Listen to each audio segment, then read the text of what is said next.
Hi, my name is Isaac Smitek, and I got saved at 8 years old. Growing up, my mom and dad, or mom and stepdad, they would take me to church. At around 8 years old, um, I can't really remember when this happened, but I know my sister had gotten saved, and I think she asked my parents, I think I want to let Jesus in my heart.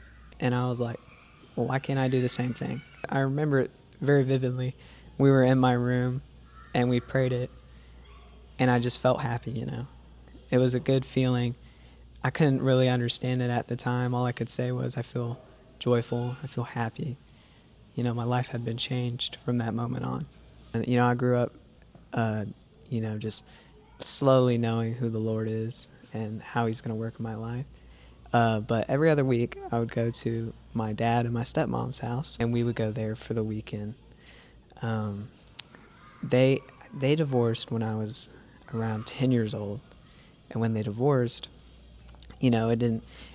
Nothing really in my heart was like, oh, that sucked. I think it was the Lord really protecting me in that time. But I think about 2 years later, this was when COVID was happening. COVID was kind of bad for me. I was just really stressed all the time because I was online for 7 months during school, and I just missed being with my friends. And, it was hard because I was alone.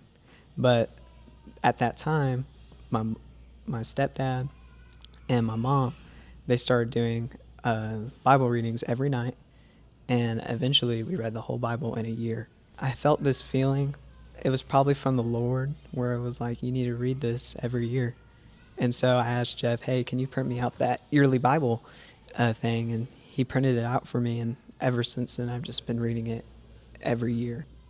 Some kind of lower points in life, but where God has carried me through is definitely that COVID time. I felt alone, and I felt like there was no one with me. And it proved my patience and how much I was willing to endure. And I thank God for pulling me through that. Just going a few years into high school, it was my sophomore year, and one of my good friends, he had unfortunately committed suicide, and that was a very heartbreaking moment for me because I felt like I could have been there more for him. I could have, done something better, but ultimately that's in the Lord's care. It was nothing I could have done. I think my junior year, it was the beginning of the year, like January 1st. I had two buddies who unfortunately got in a car wreck late in the night because they were helping a guy change his tire, and they both passed away. And that really broke my heart because with those guys, I've known them for a long time. We used to play games together, and looking back now, out of all that loss, I just feel like the Lord has really shown me, hey, I'm with you. I'm going to be there for you. You just need to call on my name. And, it made my heart feel better. When I was in those troubling times, I really leaned on the Lord. There's this verse I live by in the Bible. It's Romans 8:38. Nothing will ever separate us from the love of God, just summarizing it. But God will always love you. Jesus will always love you no matter what.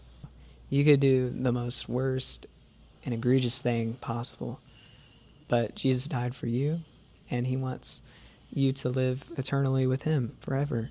But all you got to do is just believe in Him, accept Him, and confess Him as your King.